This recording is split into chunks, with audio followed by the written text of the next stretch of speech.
discutăm despre formarea statului Rusiei Kieviană. După încheierea migrațiilor, în estul Europei a rămas o populație numeroasă de slavi, dispersată de-a lungul unor râuri precum Dnipru, Oca, Dvina sau Volga.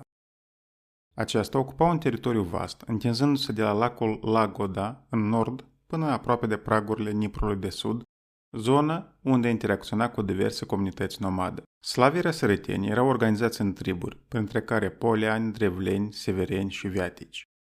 De-a lungul timpului, aceștia și-au extins teritoriul, menținând o unitate etnică și lingvistică. Abia în secolele 14-15 au apărut diferențieri clare între diverse comunități slave, proces care a dus la formarea rușilor, ucrainenilor și bielorușilor.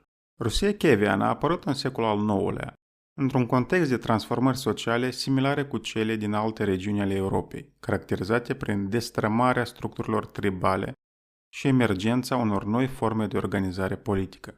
Factorii externi, precum influența normanzilor și a hazarilor, au contribuit la accelerarea acestui proces. Conform tradiției, în a doua jumătate a secolului al IX-lea, slavii, confruntați cu dificultăți în administrarea propriilor teritorii, au solicitat ajutor din partea varegilor. Astfel, Ruric s-a stabilit la Novgorod, întemeind o dinastie care avea să conducă Rusia până în secolul al XVI-lea. Mai târziu, succesorul său, Oleg, a cucerit Kievul în anul 882, transformându-l în nucleul unui stat în plină afirmare. Rolul scandinavilor în formarea Rusiei Kieviene a fost un subiect îndelung dezbătut de istorici. Teoria normandistă susține că varegii au fost elementul decisiv în fondarea statului, în timp ce autohtoniștii argumentează că acesta a evoluat organic din structurile slave. Studiile recente arată că influența scandinavilor a fost foarte importantă, dar nu și determinantă. Spre deosebire de rolul lor în apariția unor entități statale precum Normandia sau Sicilia. Istoria Rusiei Kieviene se poate împărți în trei mari perioade. Prima începe odată cu cucerirea Kievului de către Oleg și se încheie odată cu moartea lui Sviatoslav în jurul anului 972. Această etapă a fost marcată de unificarea triburilor slave și expansiunea teritorială. Sviatoslav a desfășurat campanii militare de amploare împotriva vecinilor non-slavi, precum hazari și bulgari, extinzând influența kieviană până la Marea Caspică și Caucaz. Un alt aspect important al acestei perioade a fost relația cu Imperiul Bizantin. Cronicile ruse menționează o expediție a lui Oleg împotriva Constantinopolului în anul 907, care ar fi dus la încheierea unui tratat comercial favorabil negustorilor slavi. Mai târziu, Igor, succesorul său, a atacat capitala bizantină în anul 941, ceea ce a condus la un nou tratat încheiat între Bizanț și Rusia Kieviană în anul 944. Kneginja Olga, care a guvernat între anii 945 și 962, a menținut legăturile diplomatice cu Bizanțul și s-a convertit la creștinism, fiind ulterior sanctificată de biserică.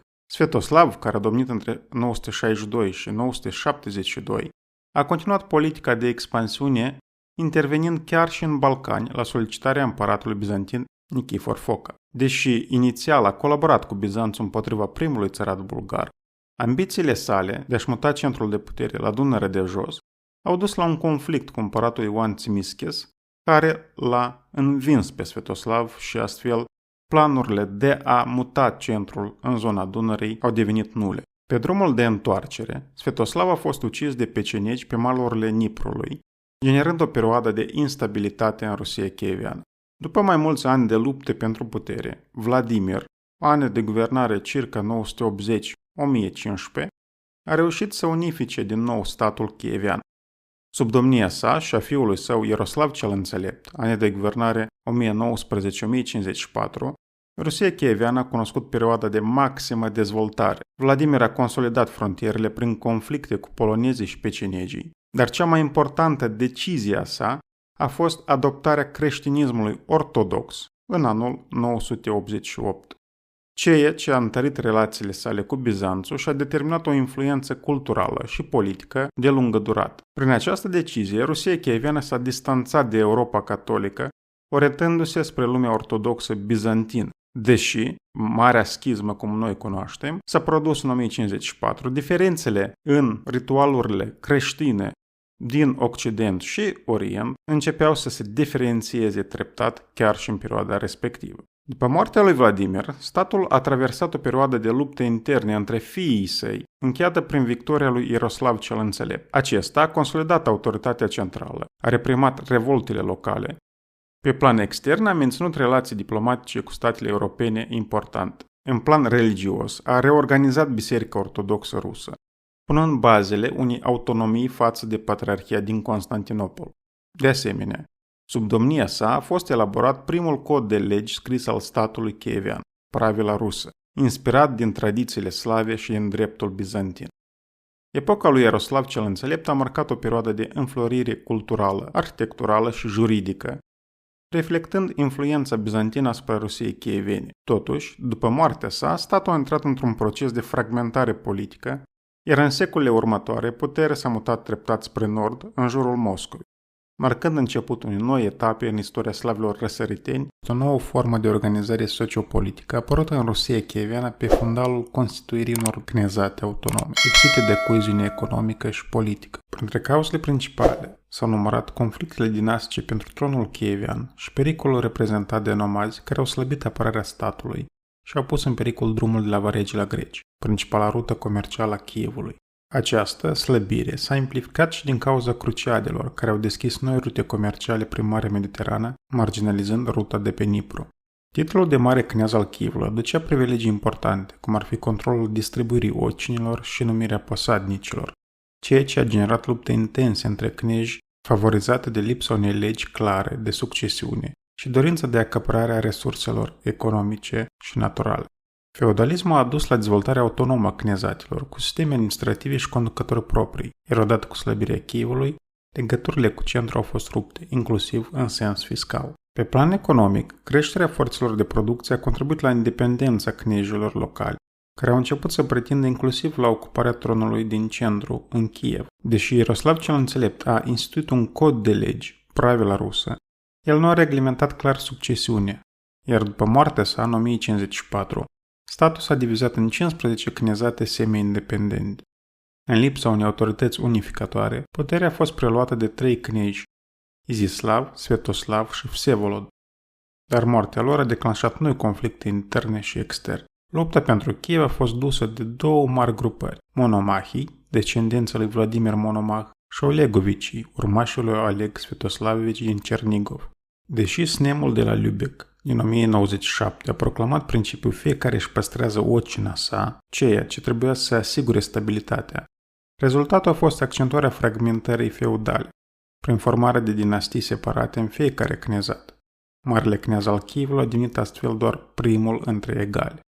Moartea lui Mstislav în 1132 a marcat destrămarea definitivă a unității Rusiei chievene. Deși Olegovicii aveau rangul necesar pentru a conduce Kievul, monomahii erau mai influenți și populari, ceea ce a făcut ca lupta dintre cele două tabere să devină inevitabilă. Totodată, creșterea orașelor a slăbit puterea knejilor. Acestea au început să aspire la autonomie, influențând chiar migrația knejilor, ca exemplu fiind Iuri Dolgoruchi, obligat să plece din Suzdal. În Novgorod, knejii nepopulari, precum Vsevolod Mstislavovici, au fost alungați, orașul începând să-și creeze un sistem politic propriu. Fărmițarea feudală în Rusia chieveană poate fi împărțită nominal în două etape. Prima etapă, secolele 12-13, o perioadă de până la invazia mongolă, și secolele 13-15, perioada invaziilor mongole și a influenței mongole în Rusia chieveană. Istoricul Kluchevski aprecia fenomenul drept o fărmițare politică și dinastică. El făcea diferența dintre feud și rusescul udel, prima fiind o proprietate funciară închisă, iar cealaltă o unitate administrativă a statului. Opinia sa este demnă de a fi anunțată căci susține diferența situației din statul chievean și Occidentul european. El atribuia feudalismul doar Europei Occidentale, căci în Rusia chieveană, knejii necontenit schimbau udelurile și deviau de la esența feudalismului. Istoricul marca ideea de diferență a catalizatorului fărmițării feudale. În Occident, procesul a fost reglat de evoluția relațiilor de vasalitate, pe când în Rusia chieveană chestiunea ținea de conflictul dinastic. Un alt istoric, Leontev, pleda pentru catalogarea fărmițării feudale, drept o treaptă evolutivă pentru Rusia chieveană. ea a dezvoltat potențialul economic în teritoriu, generând tendințe de evoluție socioeconomică. După 1132, luptele între kneji iau o amploare nemai văzută de nimeni.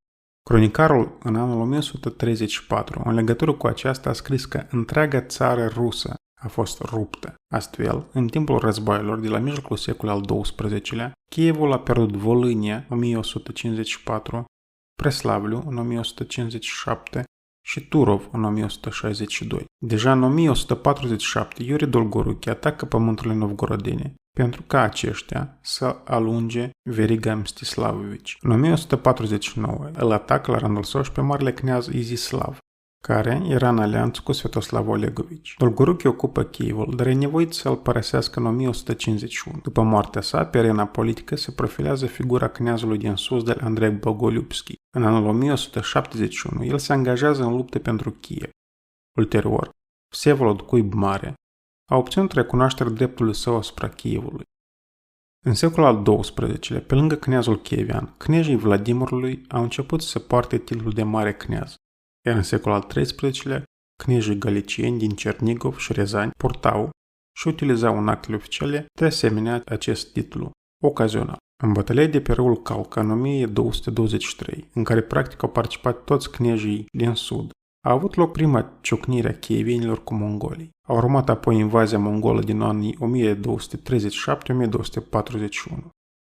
Au fost arse orașele Rizani, Vladimir, Kozelsk și altele. Pe 6 decembrie 1240, Kievul a fost ars de către mongoli.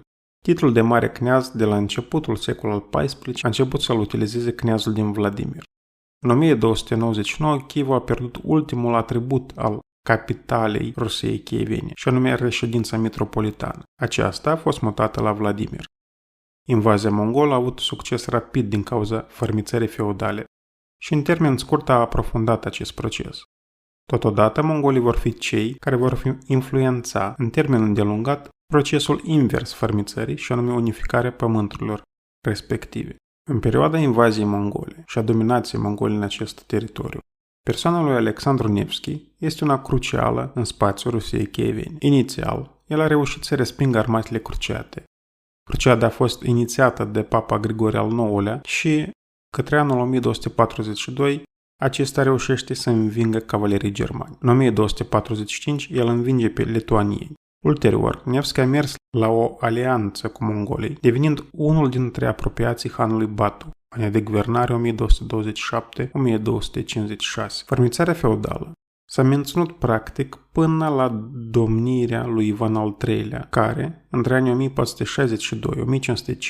va milita și va iniția procesul de unificare a teritoriului fostului stat chievian în jurul Moscovei, chestiune care va fi combătută de alte centre de unificare a pământurilor fărmițate. Vorbim aici de lituani.